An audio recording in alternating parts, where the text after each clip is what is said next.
स्त्रियांच्या डोळ्यांनी या रक्तपाताकडे पाहिल्याशिवाय याची भीषणता तुम्हाला कळून यायची नाही. आईच्या डोळ्यांनी, पत्नीच्या डोळ्यांनी क्षणभर जर का या रक्तपाताकडे बघू शकलात तर तुमच्या हातातील हत्यारं जमिनीवर निखळून पडतील. तुम्ही तुमच्या दांडगेपणानं, रक्तलालसेनं या नंदनवनाचा नरक करून ठेवलाय, एवढं मात्र खरं.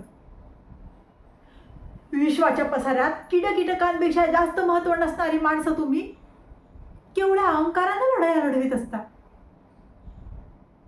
परमेश्वरानं हे सुंदर जग तयार केलंय ते काय तुमच्या आमच्या रक्तानं डागाळण्यासाठी? माणसाला बुद्धी दिली आहे ती काय परस्परांचे गळे चिरण्यासाठी? परमेश्वरानं माणसाच्या हातात हा सुंदर दिवा दिलाय, पण तुम्ही मात्र या दिव्याचा उपयोग या मंदिराला आग लावण्यासाठी केलाय. करंटी, हो करंटी आहे ही माणसाची जात.